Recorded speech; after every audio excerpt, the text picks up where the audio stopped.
From Giuseppe's studio, it's the Lombardi and JP Talk Sports Podcast. I'm your boy, Scotty P. They, them boys, Lombardi and JP. And the Cowboys did what they had to do. They beat the Raiders. And the defense looked good. But should we expect to see that level of play consistently now through the end of the season from that defense? Let's find out now on Lombardi and JP. Here we go. All right, gentlemen. How we doing? Good evening. What's up, Scotty? How are you? Good. Good. A nice, as I said, win. I know it feels good to get a win.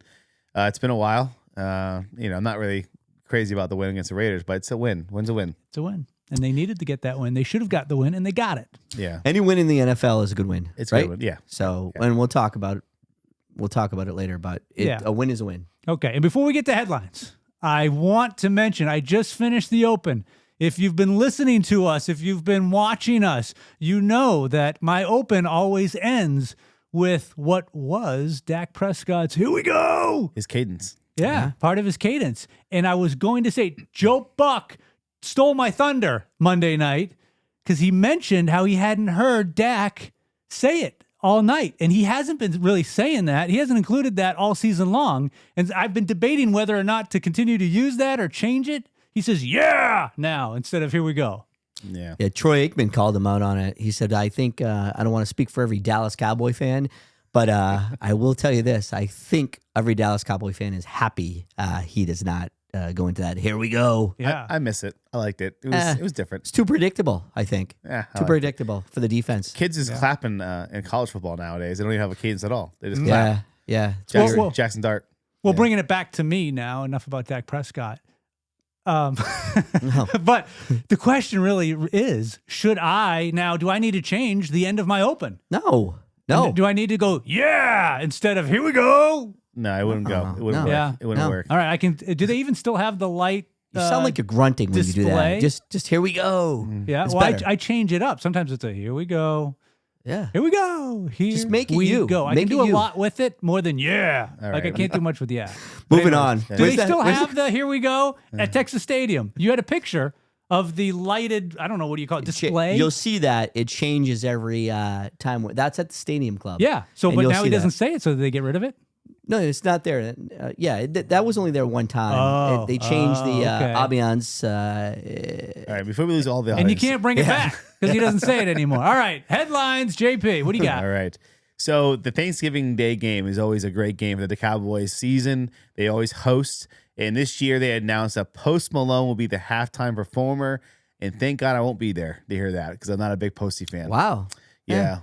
And other headlines is that it was an emotional win on Monday Night Football against the Raiders because they honored Marshawn Kneeland as he 24-year-old defensive end for us. Yeah, took his life, unfortunately, the week prior. And we had a bye week, so we didn't really cover that. But obviously the team came and it was emotional. Shadi talked about after the game. They carry his jersey still in the locker room, and they're going to be wearing his number on their helmets the rest of the season. So you guys are going to be there. The Eagles game where they're going to do a video tribute to him. I think his family's going to be there. And so, I mean, Joe, I mean, it's tough being a Cowboys fan and losing one of your players. And he was the guy we drafted. So it's a big loss for this team. Yeah, you can tell. I mean, just by viewing and watching the football game Monday night, you can tell how torn his teammates were. It wasn't an act. They truly care about this kid. And it was really sad to see. I mean, you hinted towards Shadi, but I think that if you have time, you should go back and watch Shadi in the locker room after the game. I mean, awesome. He definitely broke down in tears before he went into his normal giving props to all the players. He was literally in tears, you know what I mean, over the Kneeland loss, and rightfully so. It's an awful thing. The kid's 24 years old. Mental health is a real thing, and it's very sad. As a Dallas Cowboy fan, so sad. Yeah, and it was cool that the team unified and wore the T-shirts with him honoring him, and then the Raiders on the other side wore a suicide hotline number as well. So it was very, very cool that everybody's taking mental health seriously, and if you need help, please go reach out to get help. And I feel bad for Dak Prescott. I mean, he lost his brother. His mother too? His mother was cancer, but like his brother suicide. I mean- and so I'm just saying it's just a really tragic thing. And but yeah, moving on to the Raiders game. I mean, obviously another primetime game. I feel like we have so many primetime games this year. 7 of them. And we're 7 of 4-5-1. How do we have all these primetime games? But America's team was still the Cowboys, right? Yeah. I mean, coming out, what do you think, Joe, about this like defense? Like, do you think that we should be proud of how we showed up this game on defense, or do you think it's just played a bad team? Yeah, so I'm glad you brought that up, and obviously that's the big talk right now is whether or not, okay, is the defense better? And you know what? We're not going to know. We don't know. I think it's fair to say we don't know until we play some competition. And we're going to see that over the next 3 games. We're going to see that with the Philadelphia Eagles. We're going to see that right back at it with the Kansas City Chiefs. And I think we go over to Detroit following the Kansas City Chiefs game to see Detroit. And those 3 games are going to be a test as to where we stand. Now, hear me out.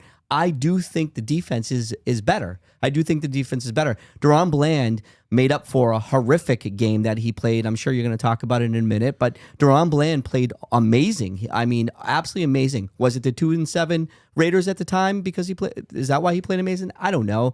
Overshown. He was out on the field. He looked okay. I mean, he wasn't overshown that we've known, but he's getting back into it, like I said last week. And in addition, when you're having a Malik Hooker play like he did, he's been on the IR. He's back with that turf toe, and he looked amazing. And now you're putting in Quinnen Williams and Logan Wilson, and I think a collaborative group. They're not great, but like we said at the beginning of the season, can they hold it together just enough for this overpowering offense to win games? I think look at it this way. We played against a bottom of the league offense. So Geno Smith leads the league in interceptions. They have no running game. They average 1.4 yards of rushing attempt, which is Gentry's not get going. Their offensive line is banged up. If guys out, they're just a mess overall. They have no number 1 receiver. So when you say Bland had a good game, I mean, I want to give him credit when credit's due, but he played against Tucker. Tucker's not a real number 1. They got rid of Jacoby Myers. He got traded to the Jaguars. So the Raiders don't have anybody on offense that you're like nervous about. Now, we always made bad quarterbacks look great this season. That's been our ongoing issue. And Geno did not look anywhere near great. Yes, on Monday night, he's terrible. He was struggling. He's terrible. Yeah, well, again, he had no time to throw, no running game, nothing to take the pressure off. Brock Bowers was involved, but He was good. He's good. The kid's good. He's a stud. Yeah. But what really caught my eye was that we kind of got away from the first 5 weeks of the season. We kind of had one of the best offenses going in the NFL. We had Dak was firing all cylinders. We had, CeeDee was out, but we had Pickens picking it up, Ferguson playing great, and we had Javonte Williams running the ball, consistently. What was awesome about Monday night was that CeeDee Lamb and George Pickens combined for 210 yards and 2 touchdowns, and they just looked locked in. Now they were benched for the first possession. For the first possession because of a coach's decision, right? Which Shotty won't talk about. Nobody will talk about what happened. Obviously, a discipline kind of thing. He did the same thing that Diggs when we were there against the Packers. He sat Diggs the first couple series to kind of discipline his player. I like that from Shotty, by the way. I think those are great things. It's like he's not scared to sit down his star receivers. But as a fan watching the game, you're like, why are we in 3rd down and long? And CeeDee Lamb and Pickens are on the field. And Tolbert is our number 1 receiver out there. Right. Yeah. The problem though is that Shotty obviously has a lot of respect by his players because you saw that there was when they interviewed him, CeeDee Lamb came out and said, "Hey, I'm sorry, I'm not talking about that. I'm not talking about that." He was clear that was going to be it. And George Pickens, being a fiery guy himself, hey, that was the coach's decision. He kind of skirted around the subject and said that, we were going to start the run game and whatever, but which was fine. But nobody came out and really showed emotion. What they did is they got after it, and they were even stronger than they were. I mean, their offense, 4 touchdown passes on 4 straight possessions. I mean, that's what else can you ask for? You get much more. I mean, and 4 different receivers. When you talk about it, 4 different receivers. First off, it was to CeeDee Lamb. Then it was off to Jake Ferguson. Then off to George Pickens. And then off to Flournoy, right? Flournoy. So my point is that when you see Dak Prescott at his best is when he's using everybody on the field. And then not to mention Javonte Williams was just under 100 yards. So when you talk about complimentary football, like I said, guys, this is the Las Vegas Raiders that were 2-7. So I'm not overly, oh my God, thrilled about this. But they did what they had to do, like Scotty said in the intro. They did what they had to do. So go back to the defense, right? So the thing is, like we talked about Overshown coming back. He was on a snap count. He only had 30 snaps on that game. He's going to be allowed to play. They played him in situations where they needed him, right? Logan Wilson came in. He looks like a natural cowboy. Like you see him in they call him the cowboy. They call him the cowboy in Cincinnati. So no, he looked good. Obviously, the story of the game on defense was Quinn Williams' debut. He had so many pressures on that quarterback. Five pressures on the quarterback. And one and a half sacks. Yep. So Williams just came in and just was disrupted right off the bat. You saw Jerry Jones's shit-eating grin, on the camera as soon as the first sack happened. So do I think that we're better on defense now that we have Williams? I think we definitely improved. Our biggest test was where we're moving on to next week against the Eagles, because in week 1 we couldn't stop Hurts from running the ball. He's got 2 touchdowns. He had over 60 yards rushing as a quarterback, and we have to be able to contain him in the pocket and make him throw. So what you're going to see, and I know you've been on him every episode. If you go back to our episodes, JP is so hard on Kenny Clark, and I want to bring up Kenny Clark for a second. Okay, sure. The reason Kenny Clark had a good game too is because he's getting help from other places. And I think you got to admit, he is a good football player. And I think with these guys that have come back, including Quinnen Williams, he's allowed to play better football. It's complimentary. And the other thing that I will tell you who looked very good is the other linebacker. I'm drawing a blank right now. The other linebacker. It'll come to me. Logan Wilson, Wilshon, no, James. It was Houston. It might have been Houston. One of the linebackers had a Murray. I'm sorry, Murray. Yes, yeah, Kenneth Murray. Kenny Murray. That's what I. Thank you. Kenny Murray. Listen, played laissez-faire linebacker for the Dallas Cowboys. He had an amazing game. Now again, 2-7 Raiders. I get it, but did Kenny Murray step up his game because they went out and they picked up Logan Wilson? Did he step up his game? Is there a little bit of competition there for playing time? It makes everybody better on the defensive side of the ball. What was interesting is seeing Logan Wilson calling plays for the Cowboys. He was the play caller for the defense. It's awesome. His first week of the Cowboys, he's calling the plays. It's awesome. Kind of interesting. Murray definitely played better. But if you look at the Cowboys defense, we got Overshown, we got Hooker, we got Reveal, we got Carson. Carson, I think all the guys you're talking about, nobody talked about Carson coming back off the IR. Well, I'm going to talk about him. The last play of the half, the Raiders were going to go down for a touchdown, and he made an amazing defensive play on Bowers. Yeah. To prevent for the touchdown. Yeah. Great play, no PI, just a great play, and he hasn't been. I mean, he's a rookie, so we need to see what he can do. A rookie last year, I get it. Yeah. But my point is that there was a lot of bad calls with him last year. So let's see what he can do. Last year, he lost his confidence. He was struggling down the stretch, and I think this year he's fully healthy. He's coming back. He looked great. Like, I mean, they were talking about him on the fan. Like, it just was a big surprise that we were talking about all these other players, and he was the one that kind of stood out. Reveal came out with his debut. Reveal came back at his debut, and he was on a snap count with Overshown, because obviously having those knee injuries, like, you don't want to rush them back. Of course, I said that. They got to get game ready. So I think as the season goes on, if those guys could take off and they can play to the caliber, then that would be definitely something where we're going to put ourselves in a better situation where we can, play against these better teams down the road. Because if you look at the Cowboys, we're going to the Eagles, right? The Eagles are coming to us. Sorry, whatever. We're playing the Eagles. Yes. They're 8-2. Mm-hmm. If you look at the Cowboys' record playing against teams with winning records, right? We are 0-4, right?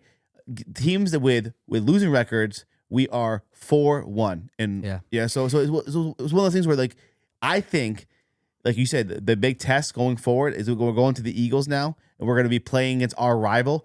This is a must-win game. If you're thinking that you want to make a playoff run with this current roster, you have to win out. Well, I don't know if you heard what Troy Aikman said. It was kind of an interesting story what Troy had said. In 2018, if you remember correctly, 2018, the Cowboys were 3-5. Believe it or not, they were 3-5, and they went out and No Jerry ties? no ties. I had asked. And they Amari went out Cooper and they year, right? and they went out and they traded for Amari Cooper. Amari Cooper sparked the Dallas Cowboys. Believe it or not, it gave Dak Prescott something to throw the ball to. Now listen, once Amari Cooper came in with the Dallas Cowboys, they went on a run. I'm not saying this is going to happen, Cowboy fans. I'm just saying it is interesting. They sparked the Dallas Cowboys. Amari Cooper comes in and they win, I think, 7 out of 8 games. They get their 10 wins. They make the playoffs. They go into the division, wild card playoff game. They win, and they lose. Obviously, we know how the story goes. They lose the second game. And what I'm trying to say right now is that I'm not so sure that that's going to happen this year. But we have not much room for error. We need to win. Yeah. And maybe the moves have helped. I don't know. And Monday night was at least a good start to that, and we'll see what happens. We'll see how true of a representation it is. All right, well, while we have this moment before we look ahead at the Week 12 matchup against the Eagles, I want to take this moment to thank everyone for tuning in to the Lombardi and JP Talk Sports podcast. Check us out every week. Wherever you get your podcast, be sure to subscribe, follow, and like us. We're here every week with all your Cowboys news, information, and opinions. And the Lombardi and JP Talk Sports podcast is powered by Lee Creative Media. Ready to make your brand unforgettable? At Lee Creative Media LLC, we create scroll-stopping, stunning photography, high-impact video, and bold social media that gets results. Lee Creative Media, where your story gets seen. All right, gentlemen. As you mentioned, the Eagles are coming to town. Well, they're not the only ones coming to town. Scotty P and Lombardi are coming to town. Lombardi and Scotty P, not Lombardi and JP. Lombardi and Scotty P coming to town this weekend. And it is my first time in nearly a century of being a Cowboys fan, not living in Texas, anywhere close to Dallas. I finally get to see my team play live in person, and I'm doing it in style, Lombardi style. I am so humbled and so excited, Scotty. You don't even understand with you making the trip. It's for the first time, and being a fan of the Dallas Cowboys and having this opportunity to share that with you is going to be absolutely amazing. We're 2 or 3 days away, and we're Dallas bound. I cannot wait. So buckle up. And I'm looking forward to seeing all the footage you take and seeing your reaction to walking into the stadium, and it's going to be amazing for you to go through it. Because I mean, my first time was amazing, and it's always great seeing and hearing the stories from other people that you bring down with you. So it's can't wait to hear it for next week's show. It's going to be 99% DCC cheerleaders and 1% Scotty P. And we'll have the best views we've ever had doing this show. They sell it. But yeah, looking at the Cowboys Eagles game though, like the week 1 was the tale of two halves, right? The first half of the Cowboys offense was on fire that week 1. We came out guns blazing, and we had that weird weather stoppage, and then that second half we were shut out, and we didn't, nothing really happened. Right, We shot ourselves in the foot because that fumble from Miles Sanders and just a couple of turnovers that just killed our chances of winning that game. I think we have a shot to win this game. It's one of those things where what can Quentin Williams do to get Hurts off his game? And it's funny you say that. You hit on a point that I wanted to bring up. Not so much Quentin Williams, and we know what the defense needs to do. But what you hit on is this point. I want to go back to the first 2 possessions of the Dallas Cowboys. The first possession was 3 and out, if you remember. And the second possession, Crosby got into into the backfield and sacked Dak Prescott for a loss and a fumble. And it was change of possession. Yeah. Raiders should have scored a touchdown. Strip stack, should have scored a touchdown. Why I'm bringing this up right now, guys, is this. That was the 2-7 Raiders. I keep on mentioning this. If the Dallas Cowboys make those early mistakes against the Philadelphia Eagles, they don't have an opportunity to come back and win this game. Yeah. So my problem with the Dallas Cowboys is not necessarily the defense right away. It's about the offense, because the offense has to be almost nearly perfect. We know what the defense and their shortcomings are. The Dallas Cowboy offense has to be nearly perfect to beat the Philadelphia Eagles. And if they think that 3 and outs or 3rd and longs or strip sacks and fumbles, they're going to be able to recover from that, you're sorely mistaken, and that's my concern. The key to this game is obviously the defense has to play an average game, but at the same time, the offense better not make mistakes. Turnovers, 3 and outs, and 3 and longs. That's the key to the game on Sunday when Scotty and I will be there. I mean, third downs is our nemesis. They threw a stat up on the game. It said the Cowboys are like 18 for 18 on 3rd and 1s. They give up every single time, 100%. In 3rd and 1, defensively. Defensively, we give it up every time. I think it's gonna be more on our defense than our offense. I think our offense can keep with anybody in the NFL. I think obviously Jalen Hurts with AJ Brown is becoming a problem in Philly. Saquon Barkley did get a knee contusion injury a couple weeks ago. He hasn't really been the same Saquon Barkley was last year when he almost ran for 2,000 yards. Right. So right. I'm more concerned about our defense stopping them. And if I feel like anytime, and I'll go on record, I don't care. I'll tell any Eagles fans to their face, Jalen Hurts is not a great quarterback. He's a great running back. He's a mobile quarterback. He's not a great accurate thrower. Yes, when guys are wide open down the field, when Devontae Smith and AJ Brown are running by themselves and he just hucks it downfield and they run underneath it, that's not talent. He just hucking it downfield and then having a guy run underneath it. Dante Culpepper did that stuff in Minnesota with Randy Moss and Chris Carter. You can't do that stuff and think you're going to win games that way. Right, and on the defensive side of the ball, if Eberflus is going to win this game, he's got to mix things up with his personnel. What I mean by that, he's got to play, and everybody wants, hey, play man-to-man because man-to-man, you're getting burned with the zone. That's not necessarily true. There has to be a complement of zone with a mixture of man-to-man. If he can't keep Hurts on his toes, for lack of better terms, and confuse him with what he's sending, whether it be a blitz, whether it be fall back in zone, you can't play one or the other. There has to be complementary amount of zone and man-to-man, and that's the problem. Yeah, but Eberflus is known for just playing zone and not pressuring the quarterback. Well, that's what I'm trying to tell you. But if I'm with you, and I agree. I agree with you, but by disguising things like making it look like a man or bringing in a blitz that you don't think is coming, like those things, like you said, he has Quentin Williams and Logan Wilson. They're brand new. He brought back Hooker because of injury, Overshown's back of injury. You have to start, like you said, mixing it up. I totally agree with you. Right.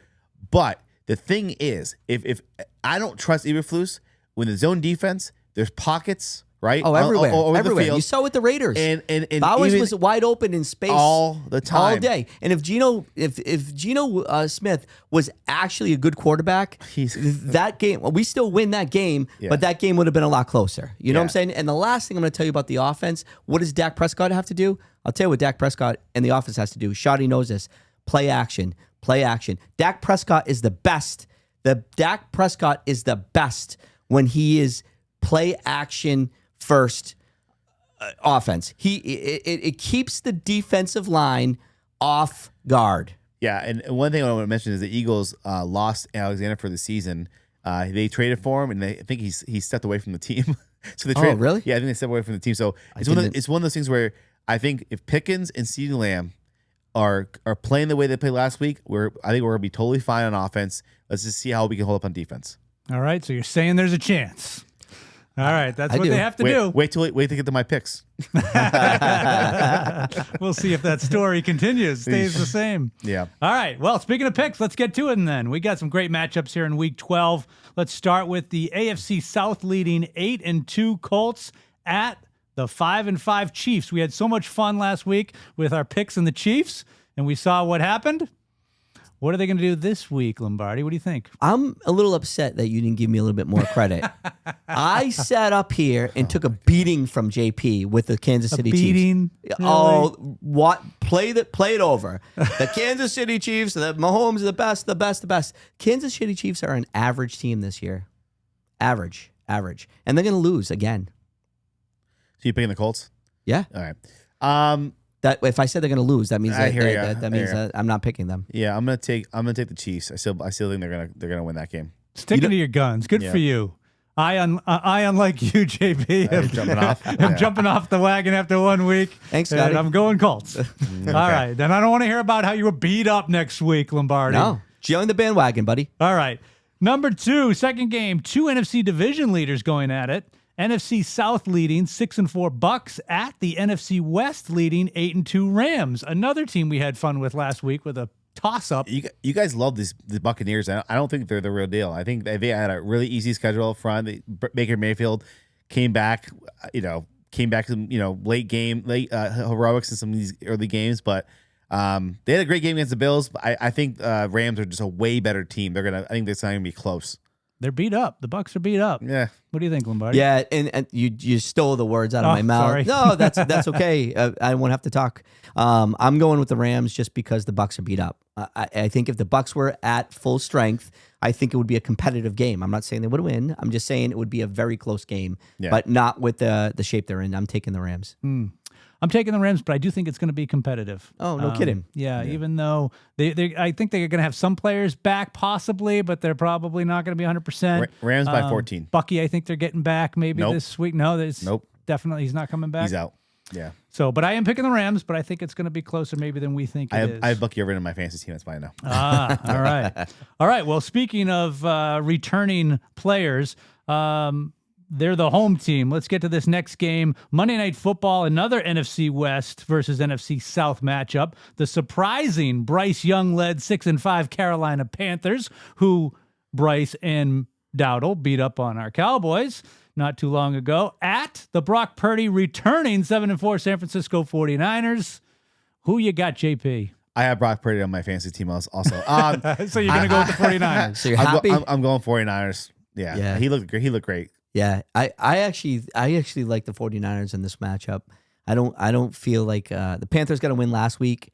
They're due for a lose. They're due for a loss. Excuse me. They're not that good. It's to your credit. You've been taking the Panthers a lot in the pick'ems, and you've been getting some wins. Which I always trying to catch up. That's my sleeper. And been making a little bit of progress. Not this week. 49ers. Bad timing with Brock Purdy. Second game back. I think he came back this last week, and this is his second game back. And he looked good. Yeah, I think they're going to roll here. I think the Carolina Panthers are going to George Kittle. He's on my fantasy team. Oh, boy. He's back. All right. And lastly, the NFC East battle between the division leading 8-2 Eagles and our beloved 4-5-1 Cowboys with Lombardi and Scotty P present in the stadium. We know who we're going to be rooting for. Who are we going to pick? Who do we think is going to win? So I'm going to toss this because it's his first trip to Dallas. You're going to make me really look bad. I'm tossing this back to Scotty. He's going to make the initial pick right now. And I'm not picking with my heart. I'm going to pick with my brain, and I'm going to hope I'm wrong. I'm picking the Eagles. The Cowboys haven't proven enough to me to give me any better feeling than week 1. I felt good in week 1. I feel worse in week 12. So I think the Eagles are going to win. I hope I'm wrong. We're going to be there cheering them on, and I don't care if it's a blowout. I'm not leaving my seat until the final whistle. Go ahead. I'm going with the Dallas Cowboys. I'm going with my heart. I know we're the underdog. I think we're the underdog by 8.5 points, I believe, at home, which is a lot. Dallas plays real well at home. They're coming off a big win. They're going to have an amazing ceremony for Kneeland, and I think the crowd, the 100,000 people, 2 of which will be there right here, sitting in this room tonight, will be on fire, and we're going to get a win. We're going to beat the Eagles. I'm a lifelong Cowboys fan, and I've seen this way too often. I want to say the Cowboys are going to win this game, but they're not. They're going to come out, and you have all the momentum. You have the Kneeland, honoring him at home with the tribute, and then you're playing against your rival. This is a must-win game if you want to stay in the playoff contention.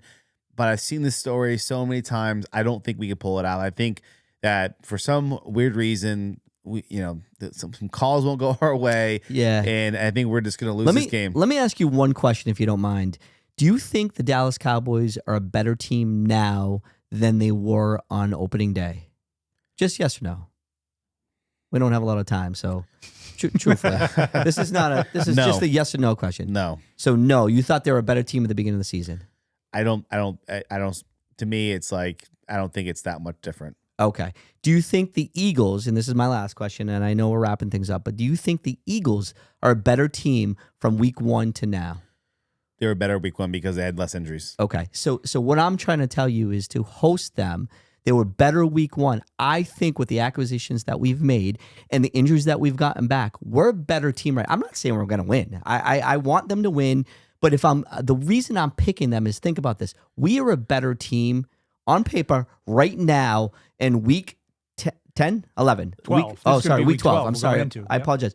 We're a better team in week 12, and the Eagles are not as good as week 1, and they showed it over the weeks. I love that you're optimistic. I love that you're a Cowboys fan. I feel I have this in my heart that I want them to win. I think they can somehow make this happen, but my brain's telling me it's not happening. My heart tells me it could happen. Because you've been let down. You've been let down so many times. But if you think about it, I'm battered, dude. But if you think about it on paper, we are a better team than we were week 1, and the Eagles are not a better team of week 1. What do you think, Scott? I think our defense, ironically, I think our defense is better.